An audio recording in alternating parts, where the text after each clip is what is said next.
Somebody else coming? Oh. Then why didn't somebody shut the damn door? Eric? Was it Eric? The only way I can film inside, honey, is with like the night vision thing on, so. Okay, that's okay. At least that way we can see it'll be in like black and white. All right, people, anybody else coming? I think Go ahead and start, Ray. Well, this town, or this village, the village of Lime Rock, was probably settled before 1650.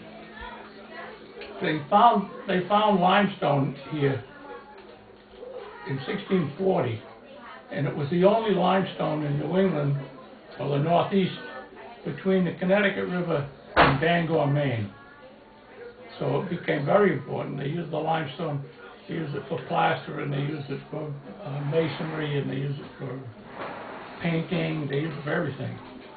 So it was very important, and by, say, 1650, they had established the lime works down here and the village. And before the turn of the 18th century, there was a store down there. There were a couple of banks, a lot of small houses, and interestingly, a good number of immigrants, of Irish, some Italian, various people of color from the islands, probably even from Cape Verde even. Cape Verde was like the Hawaii of the Atlantic Ocean. But anyway, the lime quarry has been going for all that while. Because they burned the lime for certain kind of uses, they had to have fires going 24 hours a day, 7 days a week, all the time. So, irrespective of the fact of as whether there was any farming going on here or not, they cut all the trees. The original growth forest was chestnut. So this was probably certainly by the beginning of the 18th century, this was pretty near cleared. And they had to import wood, bring wood in. And as a matter of fact, it sort of stayed that way until I was a kid. Because all these hills were, where John lives across the street was open pasture. All of the back of this house was all open pasture. Everything was open pasture. And then up the hill was hay fields and wheat fields and oat fields and various kinds. Even though there were only there were 3 working farms on this road, but the man who lived here, Jeremiah Smith was more of a wheeler dealer than he was a farmer, and so he made his money in 2 ways: providing wood for the fires, which sometimes he brought in from Connecticut, and the other thing he did was engage in land speculation of various kinds. And he also was mixed up with rifles in some way. And there is a rather well-known early American rifle called Jeremiah Smith rifle, of which David has one. So who lived here? Well, this part of the house you're in now, that is the big part of the house, was built sometime between 1765 and 1770.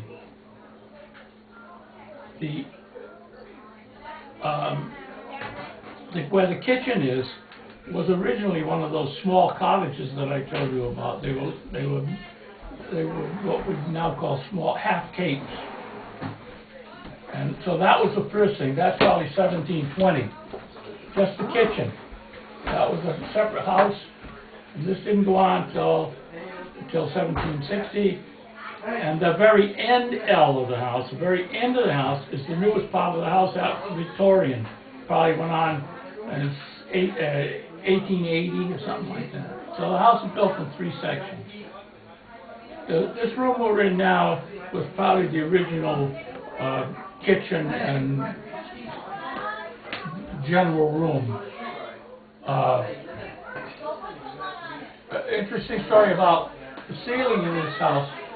Well, first of all, I'll tell you that the people down the road, that own the house down the road, their name was Easton. Old Mother Easton was a school teacher in the Limelight School, and her brother, and this house, and this would have been the early 1800s,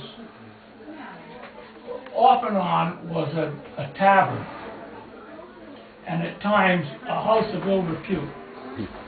And when it was open for business as a house of ill repute, they put candles in the upper windows to signal the people, the workers in the quarry, they were open for business. Oh, you have candles in your windows. Yeah, well, we're always open for business. But on the other hand, at that, during the day, I guess they serve spirits here and maybe even food here. And several times a year, they would invite the ladies of the Lime Rock Church to come for Sunday afternoon teas, which is a funny combination. But anyway, it got rather boisterous, I guess. And Judge Easton, who with his sister owned the house down at the bottom of the hill, decided he would do something about it. So he went to the town hall. He found they owed back taxes. So the deal was if you owed back taxes, and the town put 2 notices in the paper saying they're going to foreclose on you, they could. So they had to advertise in 2 different newspapers. So they advertised in the Springfield Gazette and the Attleboro Sun, way out of town. Needless to say, nobody saw them. So at a midnight tax sale, Judge Easton acquired this house and this property. He lived here for a while, and this ceiling here was an old loud and plaster ceiling. It must have been pretty bad shape. So for his birthday, for Judge Easton's birthday, his sister, Mabel, gave him this Victorian metal ceiling. So that's what this is. That was Judge Easton's gift to her. Now we bought this house. Well, we wanted to build a house up on Mr. Fetterplace's farm where I worked. And first of all, he said he would sell me a lot up there, a piece of land.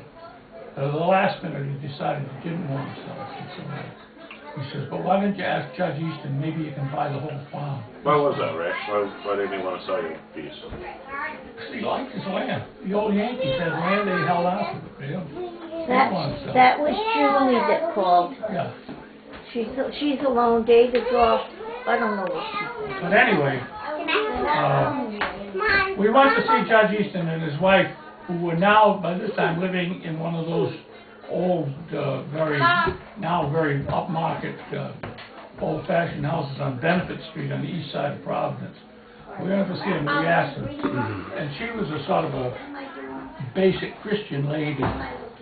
And I told her that what I wanted to do was maybe run a school or a camp here. She decided that was a good idea, so she said, sell it to them. She says, go to our bank. It was in Holdings Land and Trust. We did. And they set a price. 1/3 of it had to be in cash. We had no cash. So the next several months we were running around trying to raise a very minimal amount of money. How old were you at that time? I don't know. Well, I tell you what year it was. 1954. I was, around 30 years old. So it was the last day, and I wasn't ready to give up. We had only 2 hours. And I'm driving down Smithfield Avenue in Fair Lawn, and my friend John Topia, who some of you saw his picture in the book, I saw him coming. I said, John, where can I have X thousands of dollars? Where can I get it?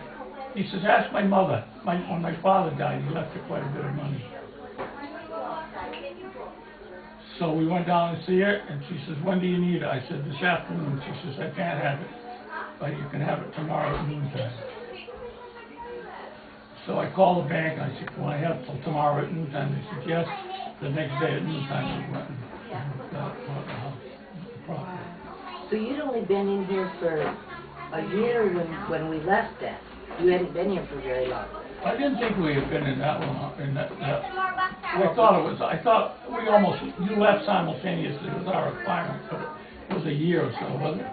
Well, cause we left here, I want to say maybe was it in the spring that we left or summer? Yeah, it was a good weather. And Late spring, I'd say. okay, so that would have been 55, because I turned 5 in So I think it was 54. I started kindergarten in Montana. But anyway, so that was this room. There are 13 rooms in this house of questionable size and usage. There are 7 fireplaces. They all work.